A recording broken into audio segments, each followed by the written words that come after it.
Bonjour à toutes et à tous, bienvenue et merci de nous rejoindre aujourd'hui pour ce webinaire proposé par l'ESCA Executive Education, les métiers RH 2035, l'intelligence artificielle au cœur de la transformation RH.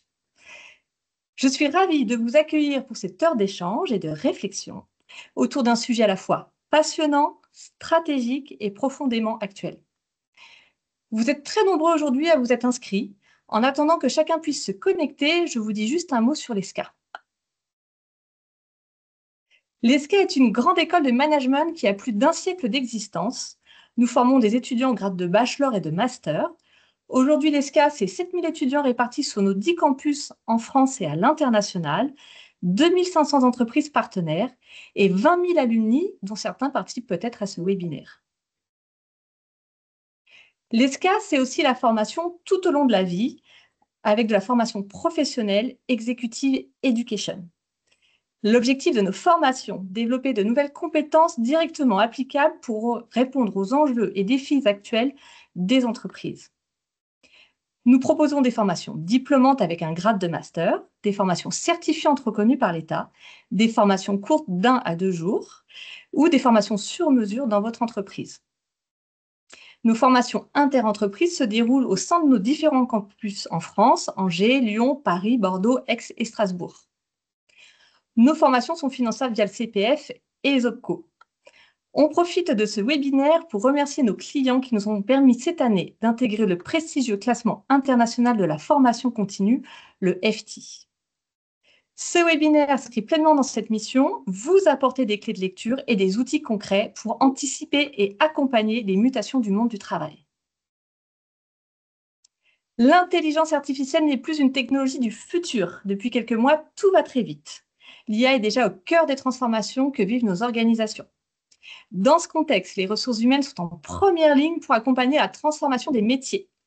Ce webinaire sera animé par Laurent Pillet, cofondateur de Quel-Job et Focus RH, que vous connaissez peut-être déjà, et plus récemment cofondateur du cabinet d'acculturation de la Fabrique Digitale RH.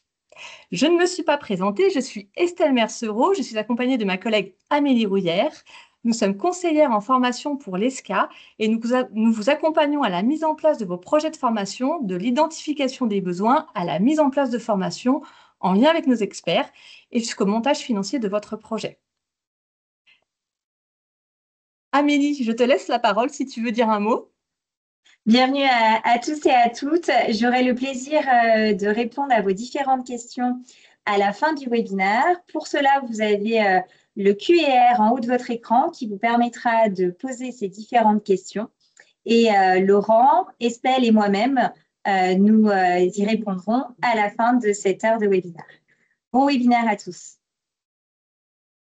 Je laisse la parole désormais à Laurent.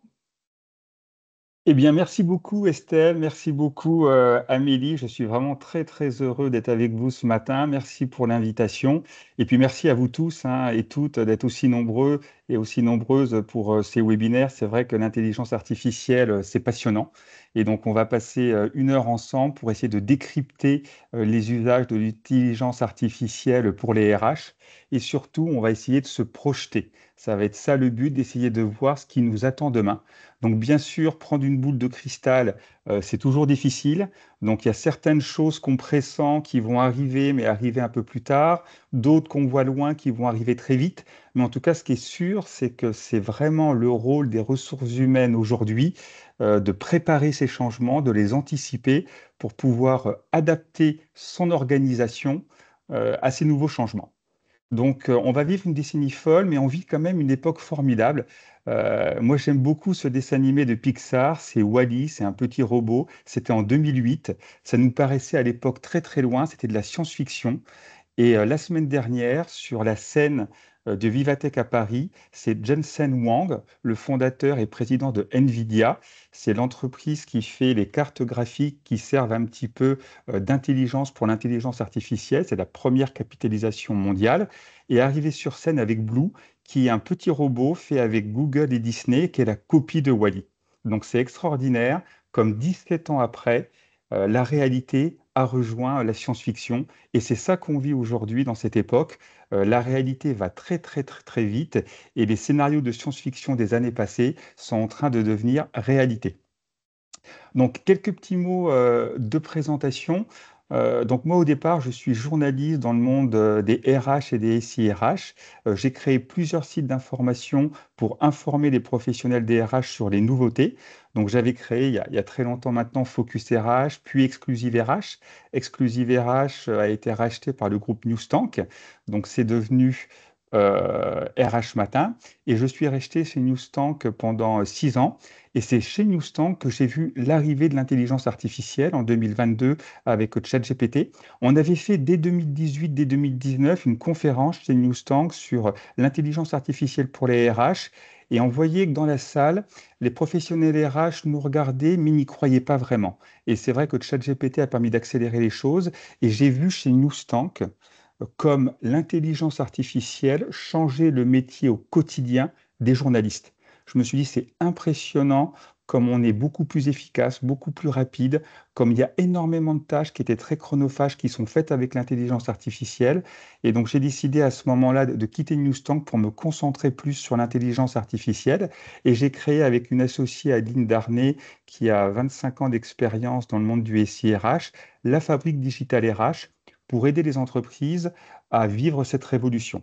Donc, on a beaucoup d'activités diverses suivant les besoins des entreprises. On crée des ateliers d'acculturation IA pour aider les équipes à comprendre comment utiliser l'IA au quotidien. On anime des communautés. Tous les 2 mois, on réunit des recruteurs, des formateurs, des gestionnaires de paye pour voir avec eux comment ils utilisent l'IA, quels sont les freins, quelles sont les limites, quels sont les succès, quels sont les échecs, tout simplement pour qu'ils puissent en parler entre eux. Et puis, on fait des missions d'accompagnement un petit peu plus pointues pour les entreprises sur les gestions des compétences de demain. Donc, voilà un petit peu la présentation. Bien sûr, je suis très heureux de ce partenariat avec l'ESCA sur les formations IA. Et on va rentrer directement dans le vif du sujet. Si vous avez des questions, surtout, n'hésitez pas à les poser dans les Q&R. Et puis Amélie nous les posera après. De toute façon, on va garder un petit peu de temps à la fin, 5-10 minutes, pour répondre à vos questions, parce que l'idée de ce webinaire, c'est aussi d'avoir un échange. Vous êtes très nombreux, donc ça sera super intéressant de voir vos réactions. Et puis déjà, merci d'avoir retardé l'heure de votre déjeuner pour pouvoir parler d'IA pendant 1 heure. Donc il faut bien comprendre que l'humanité est habituée aux grands changements. Donc il y a 800 000 ans, il y a très très longtemps, l'humanité a connu un premier changement majeur avec l'invention du feu. On l'a oublié, mais le feu a vraiment changé la vie des hommes et des femmes de l'époque. Ensuite, 25 000 ans, donc c'est beaucoup plus proche, on a eu l'invention de l'agriculture, donc l'homme s'est sédentarisé. Ensuite, 3000 ans avant Jésus-Christ, l'invention de l'écriture. On a eu la machine à vapeur en 1769 avec la première révolution industrielle, la création d'usines, les personnes quittent les campagnes pour aller à la ville, ça concerne tous les secteurs. En 1880, l'invention de l'électricité. C'est vrai qu'on oublie quand même comme l'humanité est habituée à des révolutions majeures. L'électricité, ça a vraiment tout changé dans les villes avec la lumière, mais aussi dans les entreprises, dans les moyens de transport, dans tout ce qu'on utilise. On a eu l'informatique, là en 1944, c'est le premier ordinateur Mark I qui a été livré par IBM à Harvard. Donc on voit un petit peu la taille de l'ordinateur. Et ce qui est extraordinaire, c'est que cet ordinateur qui faisait une pièce était beaucoup, beaucoup, beaucoup moins puissant que tous les smartphones que vous avez avec vous aujourd'hui. Et puis en 2022, on a eu ChatGPT qui est arrivé avec l'avènement de l'intelligence artificielle.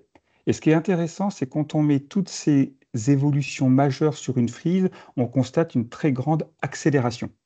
Tout simplement parce qu'une révolution entraîne l'autre.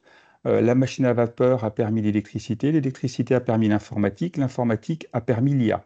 Mais ce qui est important, c'est de voir que chaque révolution a concerné toute la planète, toutes les industries, toutes les catégories de population.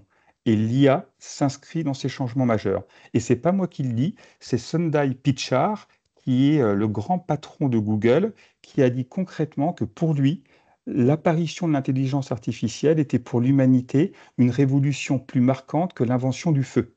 Donc on voit bien que l'intelligence artificielle, c'est pas une nouvelle mode technologique, ça va pas passer, c'est vraiment un changement constant qui va concerner tout le monde sur toute la planète très rapidement. Ce qui est important, c'est la rapidité aussi d'adoption de l'intelligence artificielle. Toutes les grandes innovations ont mis du temps. Je ne sais pas si vous savez combien de temps a mis ChatGPT pour avoir 50 millions d'utilisateurs. Essayez de trouver 50 millions d'utilisateurs, il a mis un mois. Donc un mois pour avoir 50 millions d'utilisateurs sans publicité, c'est impressionnant. Quand on sait que le téléphone, qui est quand même une invention qui a changé nos vies, a mis 50 ans. Le téléphone mobile, qui est quand même beaucoup plus récent, a mis 12 ans. Donc rendez-vous compte de l'accélération. Et aujourd'hui, ChatGPT, c'est 800 millions d'utilisateurs. 800 millions d'utilisateurs sans publicité. Donc ça montre bien aussi l'attrait de l'intelligence artificielle pour l'humanité. Donc forcément, ce changement va avoir de très très gros impacts dans vos entreprises. Et l'adoption est mondiale. Là, c'est le nombre de pays qui a utilisé ChatGPT. C'est ça qui est incroyable, c'est qu'avant, quand tu avais une invention, par exemple, aux États-Unis, ça mettait peut-être 10-15 ans pour se répandre sur la planète. Aujourd'hui, tous les pays l'adoptent en même temps. Voilà un petit peu pour cette introduction. Donc, c'est vraiment pour vous montrer que vous avez raison d'être avec nous aujourd'hui, parce que l'IA, c'est vraiment très différent de tout ce qu'on a connu auparavant. Et c'est vraiment rare dans la vie d'un être humain de vivre une révolution aussi majeure. On va être confronté à cette révolution et ça va être assez passionnant de voir comment on va vivre avec et comment on va la mettre en place dans nos organisations. Alors, on va prendre 5 minutes avant de voir les impacts RH, parce que je sais que c'est ça qui vous intéresse et c'est pour ça que vous êtes là ce midi. On va faire un petit point sur l'histoire de l'IA, parce que c'est important de voir que l'IA n'est pas du tout apparue avec le ChatGPT en 2022. Ça n'a pas été instantané. Il y a eu un grand travail derrière des chercheurs dans les universités, dans les laboratoires, qui ont permis l'avènement de l'IA. Donc déjà, la première chose, c'est en 1950, il y a Alan Turing, qui était un mathématicien précoce, un mathématicien de génie, qui a permis aux Alliés de gagner la Seconde Guerre mondiale, c'est quand même pas rien, parce que c'est lui qui a décodé le code Enigma utilisé par les nazis. Et comme il a réussi à décoder le code des nazis, les Alliés ont pu voir les plans des nazis avant leur mouvement de troupes. Donc là, il a été vraiment brillant pendant la Seconde Guerre mondiale et il s'intéressait beaucoup aux ordinateurs et il a pressenti l'arrivée de l'intelligence artificielle dès les premiers ordinateurs. Donc on voit un petit peu comme il était visionnaire et il s'est dit un jour ces machines vont penser. Et la grande question qu'on se posera alors, c'est comment on va savoir si on a atteint une intelligence artificielle? Et il a imaginé un test, ce qui est connu maintenant dans le nom du test Turing, qui porte son nom, et il disait, on saura vraiment si une machine intelligente lorsqu'un humain va parler avec quelqu'un, et il ne saura pas si ce quelqu'un, c'est un humain ou si c'est une machine. Et là, on pourra dire que l'ordinateur a atteint un stade d'intelligence artificielle. Et ce test Turing, ce défi lancé par Alan Turing aux informaticiens, tous les chercheurs en informatique l'ont eu dans la tête depuis 1950. Ça fait 75 ans que tous les chercheurs en informatique essaient de passer le test Turing. Alors, il y a eu des tentatives très vite en 1966 avec le premier chatbot qui s'appelait Elisa. Alors là, autant vous dire qu'on n'était pas à ChatGPT. En 1966, on avait une interface. Si on lui posait une question, si cette question était mot pour mot, lettre par lettre dans l'ordinateur, on avait la réponse. Mais par contre, dès que la question était posée différemment, ou dès qu'on posait une question qui n'était pas dans la bibliothèque des questions, l'ordinateur ne répondait pas. Donc bien sûr, cette tentative de passage du test Turing a été un échec total, mais ça a été quand même le premier, ELISA, qui a essayé de s'y confronter. Ensuite, on est arrivé dans une période qu'on appelle l'hiver de l'intelligence artificielle, où finalement les chercheurs allaient de déception en déception, tout simplement parce que c'était extrêmement compliqué de reproduire l'intelligence humaine avec l'ordinateur. Et puis, les systèmes étaient limités en termes de vitesse de programmation, de vitesse de traitement. Et puis, d'un seul coup, en 1997, il y a vraiment une grosse avancée pour l'intelligence artificielle avec un match qui est organisé par IBM, avec un ordinateur surpuissant pour l'époque qui s'appelle Deep Blue, qui défie le champion du monde des échecs, Kasparov, et qui va le battre. Et là, ça va vraiment être un révélateur pour l'humanité. en disant l'intelligence artificielle finalement a avancé. Donc il y a une très très bonne série sur Arte sur ce match entre le robot et puis Kasparov que je vous conseille, et ça a été un révélateur. Et depuis, l'intelligence artificielle n'a cessé de progresser. En 2000, on a eu une avancée majeure qui est le deep learning. Tout simplement, pour vous rendre compte, pour un ordinateur, c'était très compliqué d'avoir une vision des images. Et par exemple, pour un enfant de 4 ans qui a vu deux chats, faire la différence après entre un chat et un lapin, pour lui, c'est naturel. Mais par contre, pour un ordinateur, c'était extrêmement compliqué de différencier un chien d'un lapin. Et donc, les chercheurs en informatique ont utilisé des réseaux de neurones. C'était un petit peu calquer l'esprit humain avec plein de petites questions. Sur chaque question, on avait un oui-non, on avançait, on revenait en arrière. Tout ça pour savoir si un chat est un chat. Et ce sont les chercheurs en informatique et en intelligence artificielle de Google qui ont réussi à trouver la solution. Et finalement, l'ordinateur arrivait à prendre du visuel, à prendre des images, à être multimodal et à faire la différence. Et ça a été une accélération très importante dans l'intelligence artificielle.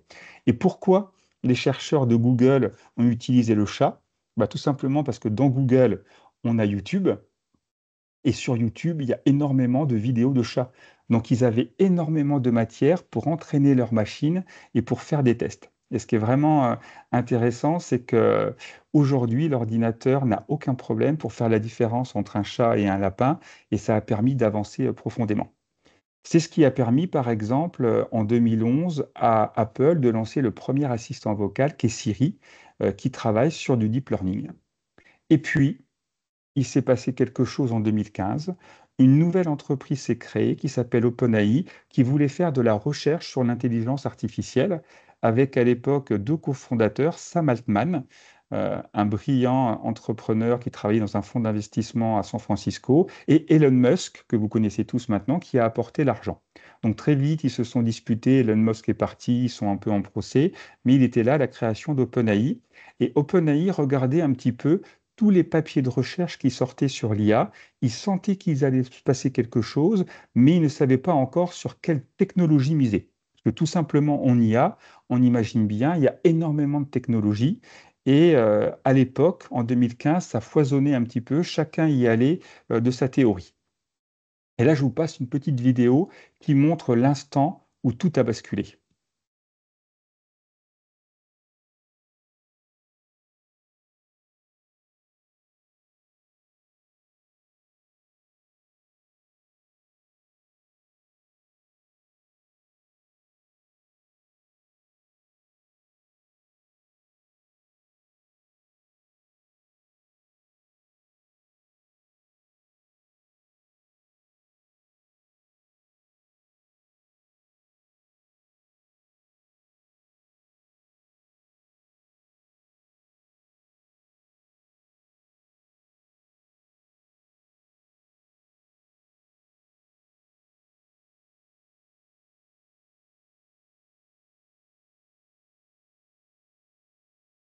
Alors, ce qui est extraordinaire, c'est que cet article a été créé par Google, par les chercheurs de Google. Ils l'ont publié et c'est OpenAI.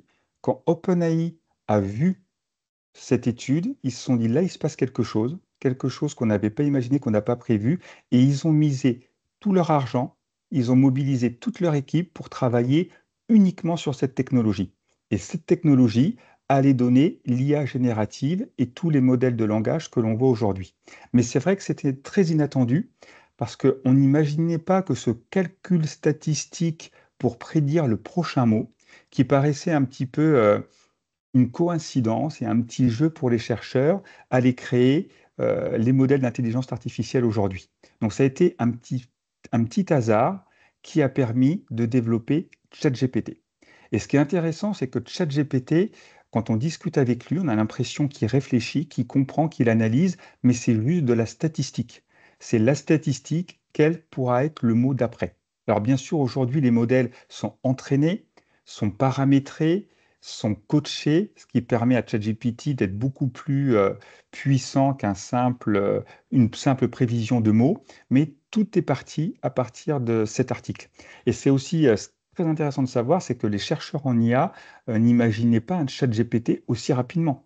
Quand ils ont vu OpenAI travailler dessus, quand ils ont vu l'article de Google, dans tous les congrès, dans tous les séminaires, ils pensaient qu'un chat GPT pourrait arriver à l'horizon 2030-2040. Quand ils l'ont vu arriver en 2022, ça a été une grande surprise pour tout le monde parce qu'OpenAI est allé beaucoup, beaucoup plus vite que toutes les études laissaient imaginer.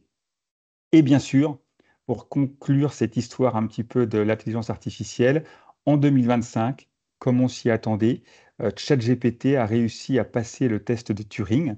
Donc c'est l'université de San Diego qui l'a fait de façon très scientifique hein, pour être sûr que ça fonctionne. Il a mis un panel d'humains. Ce panel d'humains a échangé, conversé avec des humains, avec ChatGPT. Et à la fin, les humains ont vraiment cru qu'il parlait avec un autre humain alors que c'était ChatGPT derrière. Et vous savez comment ChatGPT ne s'est pas fait repérer? Il ne s'est pas fait repérer parce qu'il s'est fait passer pour un humain.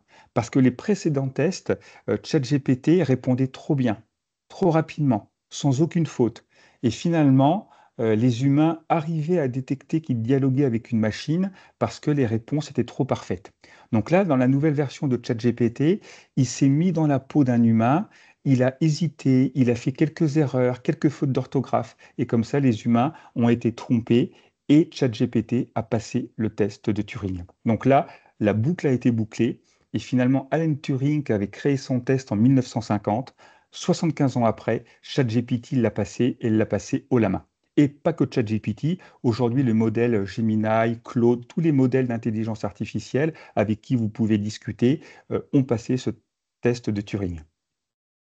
Donc voilà un petit peu pour l'histoire de l'IA. Donc tout ça pour vous montrer que l'IA qu'on utilise aujourd'hui, bah, ça fait 75 ans que sur toute la planète, les chercheurs en informatique, les chercheurs en IA travaillent dessus. Il y a eu beaucoup de tentatives, beaucoup d'échecs, mais aujourd'hui, on arrive vraiment à un moment où toutes les planètes s'alignent. C'est-à-dire qu'on a eu la grande avancée de l'intelligence artificielle générative qui a permis de faire un bond. On a des serveurs qui sont extrêmement puissants. On a Nvidia qui fournit des machines comme jamais on a eu dans l'humanité, qui permet de faire des traitements de données à une vitesse folle.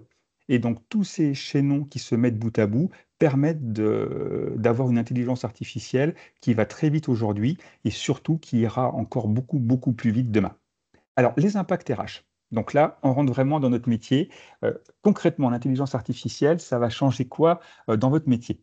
Alors déjà, il faut savoir que l'intelligence artificielle, dans les RH, on n'a pas attendu l'arrivée de ChatGPT pour avoir de l'automatisation algorithmique, c'est-à-dire des programmes, des logiciels qui nous aidaient à automatiser certaines tâches.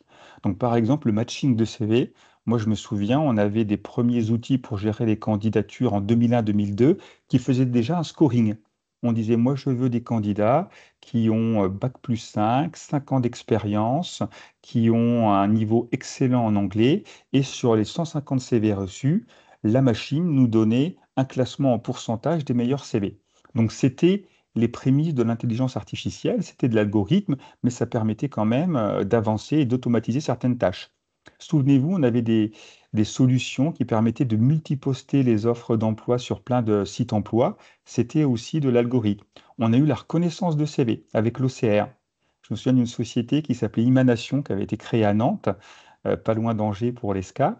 Et donc, ils scannaient les CV des candidats, ils arrivaient à les reconnaître. Ils avaient des immenses bibliothèques où ils disaient, par exemple, ESCA égale école de commerce égale bac+5, et ils remplissaient le formulaire en fonction du CV scanné. Donc, ça demandait beaucoup, beaucoup de machines, et ça marchait plus ou moins bien. Ce qui est intéressant aujourd'hui, c'est que ChatGPT arrive à le faire en un quart de seconde, de façon pratiquement gratuite. Donc ça montre l'évolution quand même de l'intelligence artificielle, la gestion de compétences, la recommandation de formation. Donc ça, c'était ancien. Aujourd'hui, avec l'intelligence artificielle, ça va beaucoup plus vite, c'est beaucoup plus fiable et c'est beaucoup moins cher. Donc moi, ce qu'on parle beaucoup à la fabrique, c'est de RH augmenté. C'est-à-dire qu'aujourd'hui, le professionnel RH ne va pas perdre son job. Donc ça, c'est quand même important de le savoir, vous pouvez vous rassurer. Mais simplement, il va être beaucoup plus efficace. il va travailler beaucoup plus vite et il y a beaucoup de tâches qui sont chronophages, à faible valeur ajoutée, qui vont être faites par la machine. Donc aujourd'hui, par exemple, là, je vous parle de cas réels, hein. Ils sont mis en situation dans les grandes entreprises du CAC 40 qui ont développé des services IA pour les RH et qui font des tests depuis 1 an et demi maintenant. Donc les premiers tests, c'est par exemple rédiger une offre d'emploi. Parce que c'est vrai que la rédaction d'offres d'emploi, c'est pas évident. Souvent, ça prend du temps, souvent on se répète, et puis surtout, l'intelligence artificielle va adapter l'offre d'emploi à l'offre et au public. Si vous avez une offre pour des jeunes diplômés, ça sera plus dynamique, peut-être qu'on va tutoyer le candidat, on va mettre en avant les avantages qui intéressent le candidat, l'offre sera très différente d'une offre de cadre supérieur.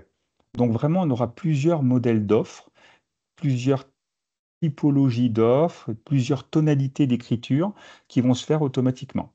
Ce qui est intéressant, par exemple, j'avais un recruteur hier d'un grand cabinet de conseil qui nous disait bah, ils recrutaient une infirmière pour leur building. Et eux, recruter une infirmière, ils en font jamais. Et ils ne savent pas rédiger une offre d'emploi pour une infirmière. Donc, c'est vraiment leur outil d'intelligence artificielle qui a rédigé une très belle offre. Ce qui plaît beaucoup aussi aujourd'hui dans les entreprises, c'est ne plus avoir à faire un guide d'entretien pour les entretiens d'embauche. Parce que c'est vrai que souvent, on a ses propres questions, les managers ne savent pas trop quelles questions poser. Des fois, on a des profils hyper techniques. Et en tant que recruteur, quand on recrute pour plein de métiers différents, c'est super dur d'être hyper pointu sur certains postes. Donc aujourd'hui, les outils d'intelligence artificielle qui sont embarqués dans les logiciels prennent l'offre d'emploi avec les attendus, prennent le CV du candidat, font un matching et vous posent une quinzaine de questions que vous allez pouvoir poser en entretien en fonction du profil du candidat et des attentes pour le poste. Comme ça vous guide. Et si par exemple on voit que le candidat est très bon sur certaines compétences, mais qu'il y a un petit doute sur ses compétences en anglais, bah, tout de suite on va lui poser une question là-dessus. Rédiger les documents juridiques, alors ça, l'intelligence artificielle générative est extrêmement forte là-dessus. Donc rédiger les contrats, rédiger les avenants, rédiger les procédures pour les ruptures conventionnelles. Tout ça, c'est vraiment extrêmement facile pour lui et rapide. Sourcer les candidats. De plus en plus, on voit des gens qui utilisent l'intelligence artificielle pour regarder dans leur base de CV. Et puis accueillir les nouveaux collaborateurs avec faire des programmes de onboarding simplifiés. Alors, par exemple, je vous montre quelques usages actuels. Bon, là, c'était un petit peu plus ancien, c'est le fameux chatbot. Donc, c'était la mairie d'Orléans. Donc là, les chatbots, c'est vraiment l'utilisation la plus courante en entreprise où on dit on va avoir un chatbot qui va répondre aux questions des salariés parce qu'on m'a déjà demandé peut-être 40 fois depuis le début de l'année comment saisir une demande de RTT. C'est le chatbot qui va y répondre. Et le chatbot étant paramétré sur les procédures de l'entreprise, étant paramétré sur toutes les questions qu'il a eues par le passé, ils sont de plus en plus efficaces. Alors c'est vrai qu'il y a deux générations, hein. Il y a les chatbots des années 2020 qui étaient un petit peu maladroits, qu'il fallait tout le temps alimenter en questions. Mais aujourd'hui, les chatbots nouvelle génération dopés à ChatGPT sont extrêmement performants. Par contre, il y a toujours un travail, et ça c'est vraiment vraiment important, il y a toujours un travail pour encadrer le chatbot, pour vérifier qu'il n'hallucine pas et pour le former, le coacher, l'encadrer, le faire progresser. Donc c'est ça qui est intéressant, c'est que en tant qu'RH, vous n'aurez moins de temps à passer, par exemple, sur la rédaction des offres d'emploi ou le tri de CV, mais il faudra passer un petit peu de temps pour entraîner le chatbot, corriger ses petits biais pour qu'il soit performant. Là, je vous ai mis un exemple parce que souvent on dit les modèles d'IA, c'est réservé aux grands comptes qui ont beaucoup d'argent. Bah, il y a des startups qui existent. Là, c'est Ava HR, une startup française. C'est pas très cher, c'est pour 20 ou 25 euros par mois. On peut avoir plus de 80 modèles dédiés au RH. Donc, vous pouvez créer des contrats de travail, créer des offres d'emploi, créer des formulaires. Vous pouvez le tester, c'est gratuit et c'est totalement sécurisé. C'est ça qui est intéressant avec ce modèle d'Ava HR, c'est que ce que vous allez mettre dans ChatGPT ou dans leur intelligence artificielle ne partira pas sur Internet, restera dans un serveur privé. Comme ça vous permet de travailler de façon sécurisée. Là, c'est Hippolyte.ai qui est très connue, une entreprise de sourcing pour aider les entreprises à recruter sur les réseaux sociaux, qui a mis en place un petit assistant IA qui vous permet de rédiger une offre d'emploi, d'optimiser votre offre d'emploi, de personnaliser vos réponses, etc., etc. Donc ça, c'est possible, c'est aujourd'hui, c'est un abonnement en ligne. Et vous avez GoJob. Donc, je ne sais pas si vous connaissez GoJob, c'est vraiment intéressant. GoJob, c'est une agence d'intérim en ligne qui utilise énormément l'intelligence artificielle parce qu'ils se sont rendus compte quand l'intelligence artificielle est arrivée que ça allait changer leur façon de travailler parce qu'ils avaient beaucoup de volume avec beaucoup, beaucoup, beaucoup d'intérimaires. Et donc, ils se sont dit, on a une base de données extraordinaire avec les CV des candidats, on a beaucoup de demandes des entreprises et on va entraîner l'intelligence artificielle pour faire du matching, faire du sourcing, même faire de la conversation. Donc, ce qui est impressionnant quand même, c'est qu'ils ont entraîné leur intelligence artificielle et la grande majorité des interactions avec les candidats, avec les entreprises, c'est l'intelligence artificielle qui répond aux emails, qui convoque les candidats, qui les envoie dans l'entreprise, etc. C'est plus de 10 000 conversations qui sont générées par l'IA chaque semaine. Donc vous imaginez un petit peu comme ils ont pu démultiplier leur force de frappe. Avant, quand on discutait avec le patron de GoJob, il disait, moi, si je veux, par exemple, ouvrir l'Allemagne, il faut que j'embauche 50 personnes en Allemagne pour gérer les intérimaires, les screener. Aujourd'hui, avec l'IA qu'il a entraîné, il peut grossir beaucoup plus vite. Par contre, ils ont vraiment une approche éthique qui est très intéressante et c'est pour ça que c'est un beau retour d'expérience. Sur chaque message, il marque que ce message a été généré par l'IA pour que le candidat ou le recruteur ne soit pas trompé. Ça, c'est quand même important dans l'IA de voir la transparence. Ce qui est très intéressant aussi avec GoJob, c'est que dans leur algorithme de matching, ils ont fait entrer beaucoup d'éléments. Par exemple, en intérim, la réactivité est hyper importante. Donc, tout simplement, ils ont créé un petit indicateur qui étudie à quelle rapidité le candidat répond à sa SMS. Et si un candidat répond rapidement à sa SMS, et tout simplement, dans l'algorithme de matching, l'intelligence artificielle met ce CV un peu plus haut dans la pile parce que c'est quelqu'un qui va être plus réactif pour l'employeur. Donc c'est vraiment intéressant de voir le retour d'expérience en sachant qu'ils ne peuvent pas se passer d'ingénieurs qui paramètrent l'intelligence artificielle. Au début, ils ont eu même la police qui est débarquée au bureau parce qu'ils avaient envoyé un intérimaire sur un chantier sans chaussures de sécurité, parce que l'intérimaire avait posé la question, est-ce que j'ai oublié mes chaussures de sécurité, est-ce que c'est embêtant? Il avait répondu non, pas de problème, tu les prendras demain, alors que c'était grave et c'était interdit. Donc il faut vraiment quand même entraîner l'IA pour qu'elle ne commette pas d'erreur. Donc il faut comprendre que l'IA n'est pas magique. C'est pour ça que quand on dit l'IA va remplacer tous les postes demain, c'est faux. L'IA va automatiser certaines tâches, mais l'IA, comme n'importe quel assistant ou comme n'importe quel nouvel embauché, va devoir être formé, entraîné, surveillé, coaché. Et donc là, je vous ai mis un petit graphique qu'on a fait à la fabrique qui montre tous les usages actuels d'IA en RH. Donc ça, vous l'aurez avec le replay, avec la présentation, pour voir que ça touche tous les domaines, aussi bien la formation que le onboarding, le recrutement, mais aussi la data RH. On a beaucoup d'éléments d'IA pour traiter la donnée, améliorer la qualité de la donnée, la gestion des talents, la gestion des emplois, la QVT, la rémunération.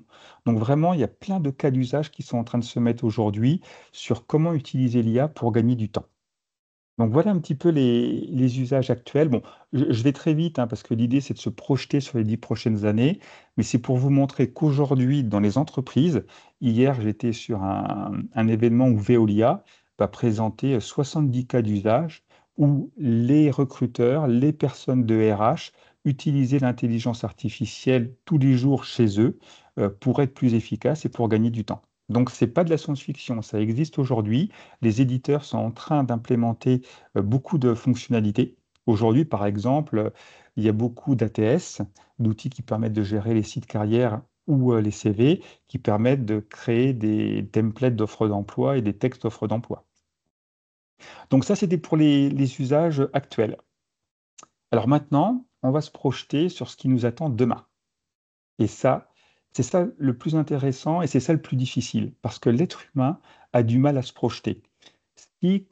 Pour ceux qui sont un peu de ma génération, qui sont un petit peu âgés, on a vu arriver les premiers ordinateurs. Moi, je me souviens, c'est dans les années 90-95, on avait le premier PC qui arrivait à domicile. Il était gros, il était beige, il n'était pas très puissant, on n'avait pas Internet. Et on se disait, tiens, à quoi ça peut bien servir? Et ça aurait été très difficile en 1995 d'imaginer Amazon, d'imaginer Airbnb, d'imaginer Vinted. Donc on voit bien que c'est très difficile, 10, 15 ans, 20 ans avant, d'imaginer les nouveaux usages. Et là, dans l'intelligence artificielle, c'est la même chose. On est encore sur ChatGPT. Mais ChatGPT, ça a été créé par OpenAI dans les années 2020-2022. Donc on pense à intelligence artificielle, on pense à une technologie qui est déjà du passé. Donc là, l'intérêt, c'est de se projeter et voir ce que va être l'intelligence artificielle demain, en sachant c'est ça, en entreprise, que vous allez devoir intégrer pour préparer, former, acculturer vos collaborateurs et votre direction. Parce que c'est vrai qu'une des clés aussi, on le voit bien dans les entreprises qui sont moteurs aujourd'hui sur l'IA, c'est quand la haute direction est persuadée que l'IA va tout changer dans son entreprise et donne des budgets pour pouvoir mettre en place des tests, former ses salariés. Quand la haute direction n'est pas convaincue de l'intérêt de l'IA, c'est plus difficile. Donc c'est important aussi, en tant qu'RH, de réussir à sensibiliser sa haute direction sur le changement. Et je peux vous dire que, par exemple, j'ai discuté avec un directeur financier de Carrefour récemment. Chez Carrefour, c'est la priorité numéro un. Pourtant, on pourrait dire Carrefour, de la grande distribution, l'IA va pas avoir un impact numéro un. Mais si, c'est leur priorité numéro un, parce qu'ils disent l'IA va changer tous les métiers, toute notre façon de travailler avec les fournisseurs, toute notre façon de sourcer les produits, toutes les façons d'alimenter les magasins. Ça va changer notre marge. Et aujourd'hui, les financiers qui investissent sur Carrefour nous demandent qu'une chose: comment vous allez intégrer l'IA dans les 10 prochaines années pour ne pas être disrupté par Amazon ou par un autre grand distributeur IA. Donc ça montre bien que l'IA va concerner tous les domaines. Alors, je vais vous présenter un petit peu les 4 grandes nouveautés majeures qui vont arriver dans les 10 prochaines années. Alors attention, hein, je dis les 10 prochaines années, ce n'est pas demain matin. Donc il y en a, vous allez vous dire, c'est un peu du rêve, mais ça va arriver. La première chose, ce sont les agents. Les agents IA, donc ça, c'est la priorité. La nouvelle version de ChatGPT O3 le permet déjà. C'est tout simplement ChatGPT corrigé de tous ses défauts. Donc c'est un agent IA, ça a de la mémoire, c'est autonome et ça enchaîne les actions. Tout ce que faisait pas le premier ChatGPT il y a 3 ans. Et donc ces agents IA, ça va être des vrais, véritables assistants qui vont vous aider dans vos tâches au quotidien pour vous gagner du temps et pour aller plus vite. Je vais vous prendre 2 exemples et vous allez tout de suite comprendre. Ça, c'est l'assistant IA présenté par LinkedIn.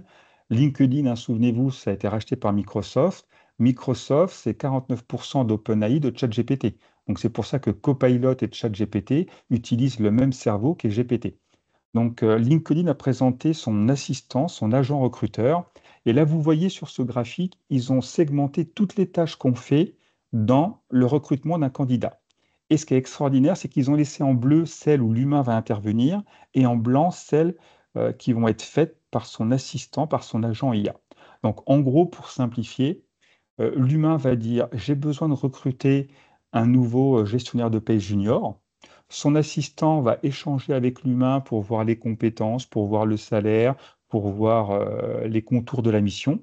Et après, l'assistant va prendre des initiatives. Il va rédiger une offre d'emploi. Il va la diffuser sur LinkedIn. Il va répondre aux premiers candidats. Il va aller dénicher sur LinkedIn les profils qui correspondent à l'offre de poste. Il va leur envoyer un message. S'il n'y a pas de réponse, il va leur envoyer un deuxième message. Si les candidats répondent, il va entamer une conversation avec eux pour répondre à toutes leurs questions. Et à la fin, s'il pense que le profil est bon, il va prendre rendez-vous dans l'agenda du recruteur et présenter le candidat au recruteur. Donc finalement, le recruteur sera un peu dans l'impôt d'un consultant dans un cabinet de recrutement, où il aura un chargé de recherche qui fera tout le process de recrutement. Lui, il interviendra pour le moment clé, qui est la sélection d'une shortlist de candidats. Donc là, pour l'instant, ce n'est pas encore en ligne. Il prévoit de le déployer dès l'année prochaine, mais c'est pour vous montrer un petit peu le travail des assistants. Et là, aux États-Unis, il y a Homogène qui s'est lancé, et c'est exactement ça. C'est vraiment de mettre en place un assistant, un agent recruteur pour les entreprises qui traite toutes les tâches chronophages pour prendre rendez-vous dans l'agenda du recruteur quand le candidat est motivé, sélectionné et correspond à tous les critères. Bien sûr, de l'autre côté, vous imaginez bien, les startups travaillent sur les agents pour les candidats. C'est-à-dire qu'aujourd'hui, pour un candidat, chercher un job sur Internet, c'est encore la croix et la bannière. Il y a beaucoup d'offres, on répond à à beaucoup d'offres, on n'a pas de réponse, c'est chronophage, c'est stressant, c'est vraiment pas une expérience agréable. Donc aujourd'hui, toutes les startups sur l'intelligence artificielle dans le monde des RH travaillent sur des agents de carrière, un peu comme Mbappé a un agent pour gérer sa carrière, un peu comme un acteur de cinéma a un agent. Chaque candidat aura un agent qui va automatiser certaines tâches pour lui. Il va faire quoi son agent? Il va chercher sur l'ensemble des sites Internet les offres qui correspondent à son profil. Il va envoyer le CV. Il va relancer le recruteur. Si c'est un formulaire de CV sur un site carrière, il va se créer un compte. Il va remplir le formulaire. Il complétera les questions un peu ouvertes. Quelles sont les motivations pour ce poste? Quels sont les éléments dans mon expérience qui me semblent le plus pertinentes? Et il reviendra vers le candidat quand le rendez-vous sera pris. Et ça, il y a des modèles aux États-Unis qui fonctionnent et le modèle économique est extrêmement bien. Il y a un agent qui travaille pour des développeurs en Californie qui sont vraiment une denrée très recherchée et l'agent se paye sur un pourcentage de l'augmentation de salaire qui a été gagnée grâce au changement de poste.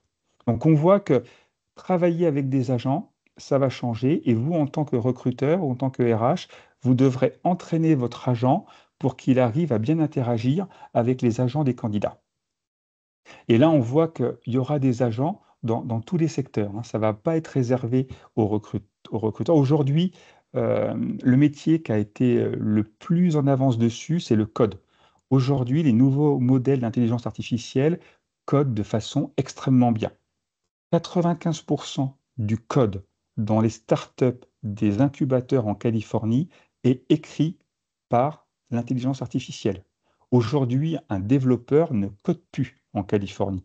Il coach ses agents, c'est-à-dire qu'il a 2, 3 agents qui vont coder pour lui et son métier, c'est de vérifier le code des agents, leur donner des consignes claires et vérifier que le travail est bien fait et comprendre le travail de ces agents pour pouvoir avoir la vision globale et pouvoir tout simplement comprendre ce qui se passe.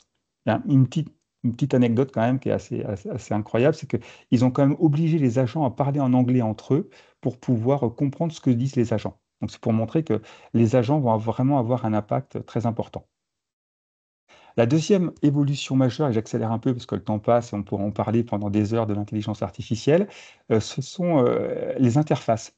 On travaille beaucoup sur la qualité de l'interface. On dit je veux des interfaces qui soient faciles d'utilisation, je veux des interfaces qui soient très intuitives. Aujourd'hui, on se rend compte que les interfaces vont pouvoir peut-être disparaître parce que tout simplement, c'est son agent IA qui va compléter. Par exemple, pour le recruteur, bah, l'agent IA va pouvoir se connecter à SAP pour aller chercher des informations, se connecter à LinkedIn ou à Indeed pour aller chercher des candidats, se connecter au logiciel de formation pour lancer une formation, parce que tout simplement, l'intelligence artificielle n'a aucun souci pour se connecter à des outils et à interagir avec elle. Donc aujourd'hui, on se dit, le smartphone et la commande vocale sera peut-être l'avenir des logiciels RH de demain. C'est-à-dire que votre employé dira: Bonjour, je voudrais poser 3 jours de congé pour le pont du 1er mai. Et c'est son agent, donc vocal au départ, qui va aller dans le logiciel de gestion de congé déposer les jours. Et ça va beaucoup plaire parce que finalement, l'intelligence artificielle, c'est plus simple que le web. Parce que le web, dans les années 2005, il fallait avoir une interface SAP, une interface Cégide qui n'était pas intuitive.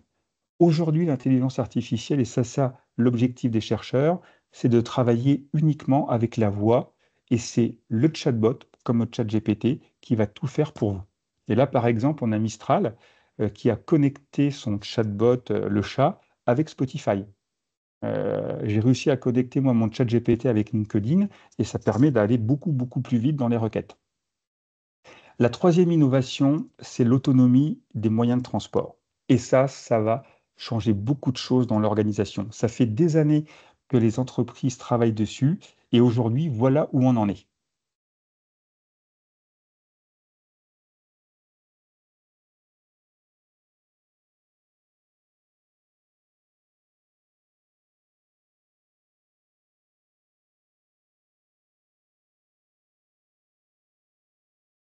Voilà, tout simplement, je ne sais pas si vous l'avez vu, mais si vous allez aux États-Unis, dans de très très très nombreuses villes, vous pouvez prendre un taxi autonome Waymo qui est opéré par Google. Et donc, c'est vraiment des taxis qui vous déplacent d'un point A à un point B, mais simplement, il n'y a pas de conducteur. Et ça, l'autonomie des véhicules fait un bond magnifique. Et Elon Musk a annoncé que les Tesla allaient pouvoir être autonomes normalement avant la fin de l'année. Donc, il annonce beaucoup, il reporte, mais ça va arriver. Et ça change beaucoup de choses parce que tous les moyens de transport vont pouvoir se véhiculer seuls, que ce soit dans votre entreprise, dans votre entrepôt, que ce soit les camions pour aller par exemple alimenter un supermarché Carrefour, que ce soit les véhicules. Et c'est vrai que ça va vraiment impacter beaucoup de métiers. Demain, on peut imaginer une grève des chauffeurs de taxi à l'aéroport de Roissy parce qu'ils ne voudront pas que les véhicules autonomes fassent la queue. Et ça impacte aussi tous les constructeurs automobiles, parce que Elon Musk a annoncé que dans la nouvelle version du logiciel Tesla, quand les propriétaires de Tesla vont rentrer chez eux le soir, ils pourront activer la fonctionnalité robotaxi et leur Tesla partira pour faire le chauffeur Uber toute la nuit. Donc ça montre que Tesla et le propriétaire de Tesla pourra permettre à son véhicule d'être taxi le soir, les week-ends, la nuit quand il ne l'utilise pas, et ça va lui générer des revenus. Et c'est pour ça, par exemple, que pour PSA, c'est vraiment, et pour Renault, c'est un défi colossal. Parce qu'ils disent, moi, si je vends une voiture qui ne peut pas faire le taxi, ça sera beaucoup moins de revenus pour le propriétaire. Donc ça change toute la donne d'une industrie. Et c'est vrai que dans mes formations ou dans mes séminaires d'acculturation, j'ai des gens qui sont un peu méfiants en disant, moi, j'ai pas confiance. Mais il faut savoir qu'aujourd'hui, on utilise déjà la conduite autonome. Quand vous prenez la ligne 14, la ligne 1, la ligne 4 du métro, il n'y a pas de chauffeur. Et au Salon du Bourget la semaine dernière, il y a une start-up allemande qui s'appelle Centaur, qui permet, écoutez bien, à des avions de chasse d'être pilotés par l'intelligence artificielle. Et à 75%, l'avion de chasse piloté par l'intelligence artificielle gagne son combat aérien contre les meilleurs pilotes. Donc ça montre bien la rapidité à laquelle ça va. Donc si l'intelligence artificielle arrive à piloter demain un Rafale, je pense qu'elle n'aura pas de souci pour piloter votre Clio. Et ça va vraiment être un impact très fort. Et les voitures autonomes, c'est rendu possible grâce au progrès de l'intelligence artificielle et leur capacité à prendre leur environnement multimodal. Et la dernière évolution, c'est celle-ci.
C'est ça, la grande rupture qui va arriver, c'est la robotique. Les robots vont devenir intelligents grâce à l'intelligence artificielle, à ChatGPT et tous les progrès, et vont devenir extrêmement plus habiles. C'est vrai qu'il y avait un paradoxe, c'est-à-dire que l'intelligence artificielle réussissait le concours du barreau mieux que tous les meilleurs avocats au monde, mais était incapable de vider le lave-vaisselle. Aujourd'hui, c'est terminé. Les modèles, et là c'est le robot de Tesla Optimus, fait toutes les tâches ménagères, c'est-à-dire qu'il passe l'aspirateur, il vide le lave-vaisselle, il arrive même à casser un œuf.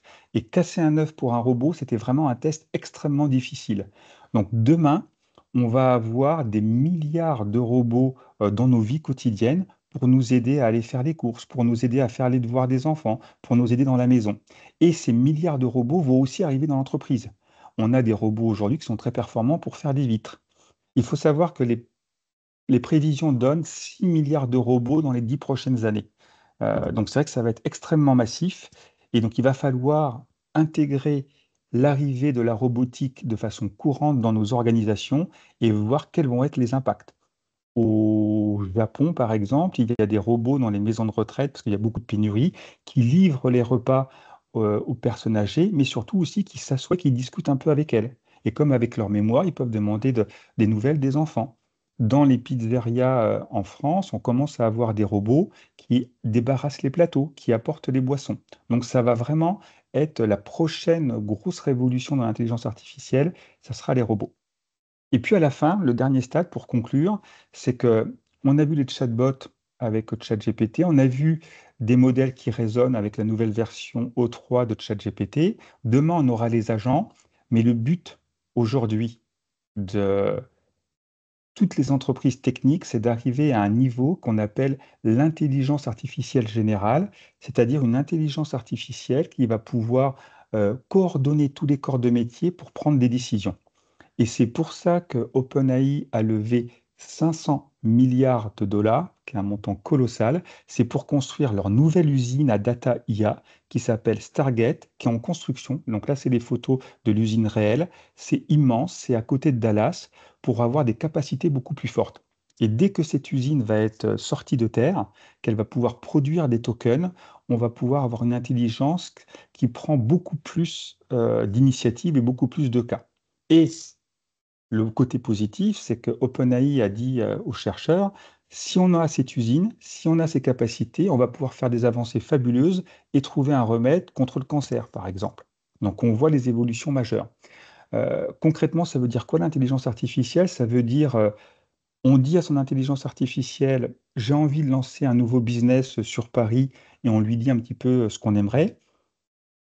Et l'intelligence artificielle va étudier les marchés, va dire, suivant ton expérience, tu pourrais lancer un food truck, va demander les autorisations à la mairie, va étudier les quartiers pour voir où implanter le food truck, va choisir parmi toutes les études de marché les repas qui sont les plus tendances, va passer une offre d'emploi pour recruter le cuisinier, va aller sur Internet pour acheter les camions et puis les équiper, va faire la campagne de publicité, va réserver la campagne de publicité sur Instagram de façon ciblée, et puis va annoncer l'arrivée du food truck. Donc c'est vraiment toutes les étapes qui vont être générées par une intelligence artificielle générale qui parlera avec différents agents. Et Sam Altman, qui est le patron d'OpenAI, dit qu'il pense que dans quelques années, un homme seul pourra être à la tête d'une entreprise valant plus d'1 milliard de dollars parce qu'il ne travaillera qu'avec des agents. Alors bien sûr, beaucoup d'emplois vont être remplacés, c'est l'automatisation, beaucoup d'emplois vont disparaître, mais beaucoup d'emplois vont aussi être créés. En tout cas, il y a une chose qui est sûre, c'est que tous les emplois vont être impactés. Partout sur la planète, qu'on soit cadre, non cadre, tous les emplois vont être impactés par l'intelligence artificielle, par les robots, par les véhicules autonomes. Donc vous, votre rôle en tant qu'RH, c'est de préparer votre organisation à cet immense changement pendant les 10 ans. Et là, on voit bien que parmi les postes qui vont être créés, il y aura des ouvriers du BTP pour construire Stargate, il y aura des techniciens en robotique, il y aura des formateurs en IA, il y aura des scientifiques. Donc il va vraiment avoir, comme à chaque révolution industrielle, un énorme bouleversement. La spécificité de celle-ci, c'est qu'elle sera plus rapide. L'électricité a mis 30-40 ans pour se répandre. L'IA, ça va mettre quelques mois, voire quelques années. Il y a des limites. L'IA, par exemple, permet tout simplement de détecter les émotions, de suivre le rendement des personnes. Donc, il faudra faire attention d'encadrer l'IA pour qu'il n'y ait pas de biais tout simplement d'un point de vue éthique. Et ça, c'est votre rôle en tant que RH, d'encadrer l'IA. Un petit procès aux États-Unis de Workday, le logiciel de gestion des ressources humaines et de la finance. Il y a une classe action parce que certaines personnes ont postulé aux entreprises gérées par Workday, n'ont pas été retenues et pensent que l'algorithme de Workday discrimine. En Europe, il y a l'IA Act. Donc il y a vraiment plein d'éléments à prendre en compte en RH quand on met en place des systèmes d'intelligence artificielle. Et puis après, pour finir, c'est tout simplement l'acceptabilité. La question aussi, c'est comment l'humain va accepter. Demain, un robot peut faire des cocktails. est-ce que j'ai envie ce soir d'aller prendre un verre dans un bar où c'est un robot qui me fait un cocktail? Et je finis toujours par cette question, et vous pourrez vous la poser en déjeunant. Demain, si vous deviez être jugé, qui voudriez-vous comme juge? Un humain ou une IA? Et c'est intéressant dans mes ateliers, c'est 50-50. Certaines personnes préfèrent être jugées par un humain en disant il sera plus sensible à un cas. Et puis certains préfèrent une IA en disant il sera plus objectif. La question se pose pour les élèves. Aujourd'hui, la grande majorité des élèves préfèrent être notés par une IA plutôt que par un professeur. Donc voilà, pour cette présentation. Je vais repasser la main à Leska. J'espère que ça vous a intéressé. Je suis allé très vite, mais l'idée, c'est de vous dire que l'IA va tout bouleverser. Mais ce qui est intéressant, c'est que c'est les RH qui pourront piloter cette transformation dans l'entreprise. Et c'est à vous de préparer vos équipes pour tous ces changements. Merci beaucoup, Laurent. Donc, on a un petit peu débordé, mais c'est comme je l'annonçais, le sujet est passionnant. Donc, on va continuer très rapidement. En tout cas, pour ma part, je tiens à préciser que je suis une personne réelle et pas un avatar. Voilà. Je vous pose la question, est-ce que vous êtes prêt à aller plus loin? Est-ce que vous êtes prêt à devenir le RH augmenté? Voilà, nous proposons une formation certifiante de 4 jours IA, une nouvelle pratique RH. Donc très rapidement, la première journée, donc vous allez pouvoir découvrir, et Laurent en a déjà présenté quelques-uns, mais tous les outils en fait IA qui peuvent être utilisés dans votre métier RH, et de repartir à la fin de la journée avec une cartographie des outils que vous pourrez utiliser dans votre entreprise. La deuxième journée, c'est l'IA pour le recrutement. Donc, vous allez redécouvrir des outils, mais surtout pouvoir les tester et puis voir les limites de ces outils et travailler le cadre réglementaire. La troisième journée, c'est l'IA pour la formation et la gestion des compétences. Voilà, c'est comment l'IA va vous aider à concevoir et à proposer des parcours de formation spécifiques pour vos collaborateurs. Et puis, on en a parlé sur la gestion des compétences. L'IA va transformer les métiers. Donc, c'est comment, dès à présent, j'identifie les métiers qui vont être remplacés par l'IA et les métiers qui vont être nécessaires dans mon entreprise demain. Et un dernier jour sur l'IA et la data. Donc, c'est de la data en tant qu'RH, vous en collectez en interne ou en externe quand vous recrutez. Et c'est comment construire un tableau de prise de décision avec cette data et avec l'IA. Les prochaines sessions de formation sont en septembre 2025. Cette formation est certifiante. Vous repartez avec un certificat à la fin et elle est finançable donc via le CPF. Et juste un mot aussi sur 2 autres petites formations que nous proposons. C'est donc une formation découvrir et apprivoiser l'IA générative. Donc, c'est 4 heures en distanciel. L'objectif étant, voilà, dès à présent, d'utiliser l'IA dans mon quotidien professionnel, rédaction d'emails, résumé, création d'images, compte-rendu de réunion, comment je peux gagner du temps déjà avec l'IA, et puis l'art du prompt pour une utilisation optimale. Et Laurent en a parlé, donc les dirigeants, vraiment, il faut les accompagner aujourd'hui sur la stratégie, en fait, la place de l'IA dans leur entreprise. Donc, on propose donc en distanciel 3 fois 2 heures sous format de petit déjeuner pour les accompagner à discerner sur la stratégie qu'ils veulent mettre en place dans leur entreprise avec l'IA et évidemment d'évaluer les risques pour mettre en place une stratégie éthique et responsable. Voilà, je laisse désormais la parole à Amélie qui va répondre à vos questions. Amélie, ton micro est coupé. Merci Estelle. La première question qui nous a été posée par Mélanie, c'est comment l'IA va-t-elle pouvoir sourcer les candidats dans leur ATS, étant précisé qu'ils ont intégré Copilot dans leur entreprise. Ouais, c'est vraiment la grande question là. Tous les éditeurs sont en train de travailler pour savoir comment on va interconnecter les systèmes. Donc c'est vrai qu'il y a des éditeurs qui sont très ouverts, qui vont laisser un agent IA aller chercher dans leur système, d'autres ATS qui sont plus fermés. Donc là, ça va vraiment être le sujet durant les 12 prochains mois. C'est la grande question. Et c'est vrai il y a vraiment des ATS qui sont en train de fermer leur système en disant pour sourcer chez nous, il faudra utiliser uniquement notre agent et on ne va pas laisser les autres agents arriver. Donc on revient un petit peu au début du web où il y a des problèmes d'interopérabilité qui vont arriver. Donc le mieux, c'est de se rapprocher de son éditeur et de voir s'il permet d'aller collecter des CV ailleurs ou pas. Mais c'est une très bonne question et c'est le sujet numéro 1 aujourd'hui auprès des éditeurs. Merci Laurent. Et nous avons également une question de Mathieu qui porte sur le degré de maturité des entreprises sur l'utilisation de l'IA pour leur data RH, entre parenthèses sur les parties confidentialité. Ça, c'est vraiment, vraiment, vraiment un point clé parce que j'ai pas eu le temps de le dire, mais sans une data RH propre de qualité, il n'y a pas d'intelligence artificielle parce que l'intelligence artificielle se base sur la data. C'est son carburant.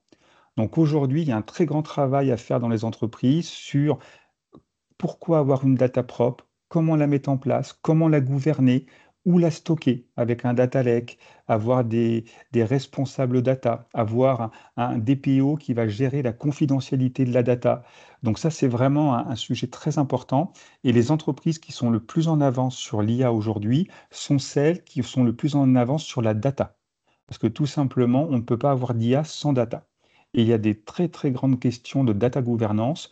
Donc il faut vraiment sensibiliser son organisation, créer des postes. C'est vraiment une création de postes importante dans le monde de la data pour avoir des personnes dont le rôle principal dans l'entreprise est de s'assurer de la cohérence de la data, de son intégrité, de sa mise à jour et de sa confidentialité. Très bien. Merci Laurent, je vois qu'il est 13 heures. Donc, on va vous remercier tous pour votre participation et je vais laisser le mot de la fin à Estelle. Eh ben, merci à tous en tout cas pour votre présence. J'espère que ce webinaire a été éclairant pour vous. Le replay vous sera envoyé par mail et il est à partager sans modération. Dans les questions-réponses, dans le chat, Amélie vous partagera mes coordonnées avec un accès à mon agenda. Si vous souhaitez prendre un rendez-vous, je reste à votre disposition. Et on vous souhaite un bon appétit et un bel après-midi. À bientôt, bon appétit! À bientôt, au revoir.